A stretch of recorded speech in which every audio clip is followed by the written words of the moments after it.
Hello student, स्वागत है आपका एक बार फिर आपके अपने यूट्यूब चैनल आर के सागर यूनिक स्टडी में। तो देखिए बच्चों, आज फिर से शुरू करते हैं हम अपनी क्लास। तो देखिए, ये जो हमारी क्लास है वो होगी चैप्टर नंबर 1 से, जिसका नाम है सॉल्यूशन अर्थात विलयन। और ये उसका 29वां वीडियो है। अगर आपने इससे पहले के 28 वीडियोज़ नहीं देखे हैं तो बच्चों आप उन वीडियोज़ को अवश्य देख लेना, उनकी सभी की प्लेलिस्ट बनी हुई है। अगर आप वीडियो 1 से देखेंगे तो डेफिनेटली आपको अच्छे समझ में भी आएगा। साथ ही साथ आपका जो कंसेप्ट है वो क्लियर होते चलेंगे और आपके बोर्ड एग्जाम में भी काफ़ी अच्छे मार्क्स आएंगे। साथ ही अगर आप कोई कॉम्पिटिटिव एग्जाम देंगे, वहाँ पर भी आपका जो बेस है और जो भी यहाँ पर मैं आपको पढ़ा रहा हूँ वो सब चीज़ें बिल्कुल एकदम अच्छे से समझ में आएंगी और फिर आपको उसी एग्ज़ाम में कोई प्रॉब्लम नहीं आएगी। तो आइए शुरू करते हैं हम आज की अपनी ये क्लास। तो देखिए, जैसे कि आपको पता है, आज की इस क्लास में हमारा जो टॉपिक होने वाला है उस टॉपिक का नाम है परासरण दाब के नियम। तो बहुत इंपॉर्टेंट टॉपिक है बोर्ड एग्जाम की दृष्टि से भी और कॉम्पिटिटिव जो एग्जाम्स होते हैं उनकी दृष्टि से भी। तो आइए समझते हैं परासरण दाब के नियम क्या हैं।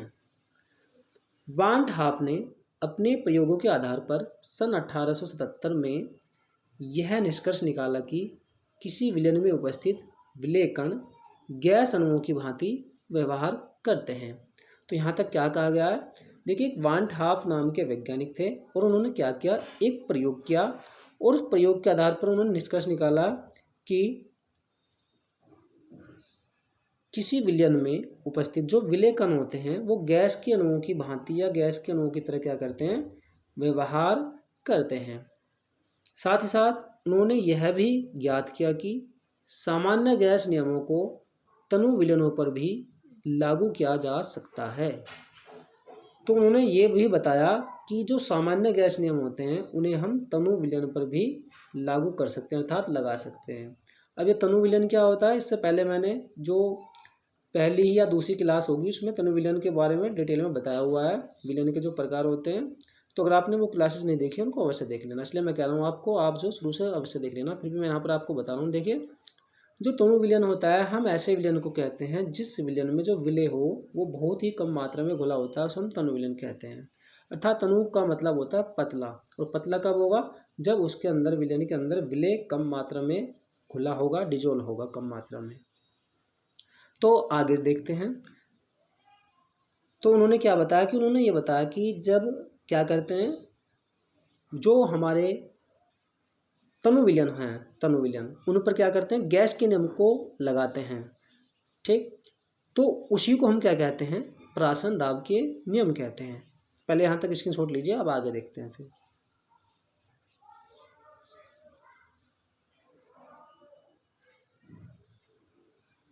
तो देखिए बच्चों, यहाँ पर यही बात यहाँ पर लिखी हुई है कि जब सामान्य गैस नियमों को तनु विलयनों पर लागू किया जाता है तो उन्हें परासरण दाब के नियम कहा जाता है। यही है परासरण दाब के नियम, कोई कठिन नहीं है। आई थिंक आपको समझ में आ गया होगा। अगर आपको फिर भी कोई प्रॉब्लम है तो आप वीडियो को दोबारा देख सकते हैं, आपको समझ में आ जाएगा।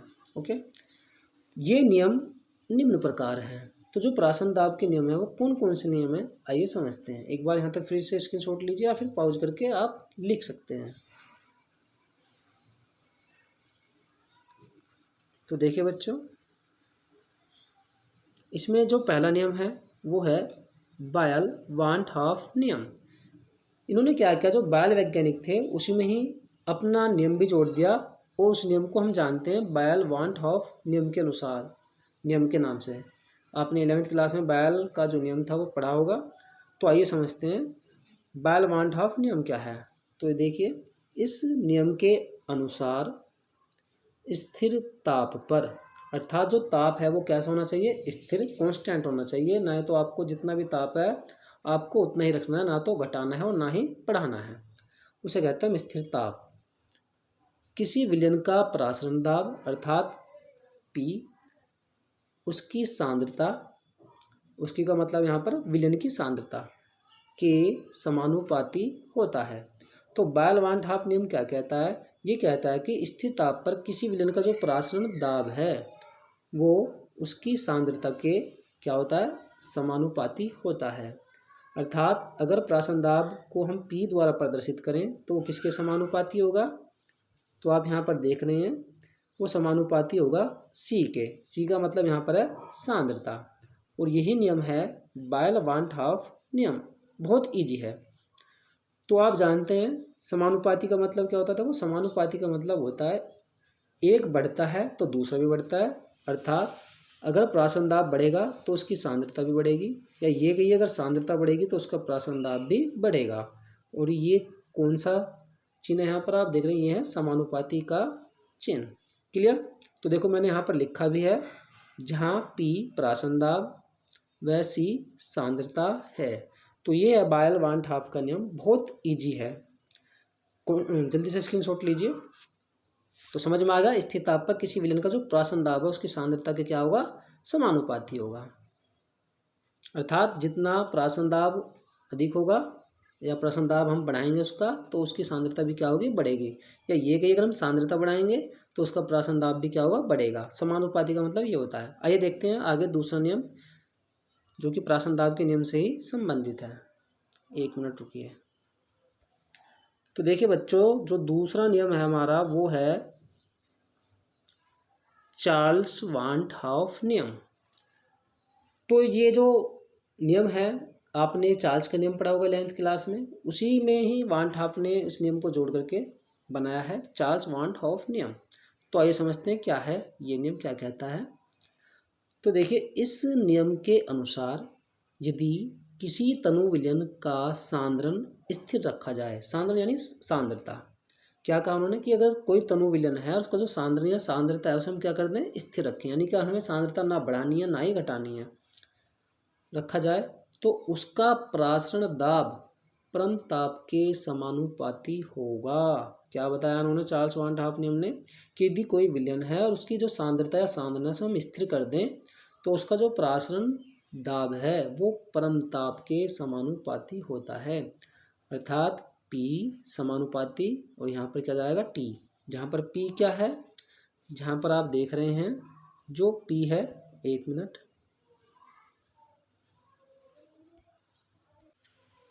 आइए देखिए, जहाँ P प्राशन दाब वही जो पहला मैंने आपको बताया था, और T क्या है, परमताप। देखिए परमताप हम उसे कहते हैं जो केल्विन में दर्शाया जाता है, उसे कहते हैं परमताप।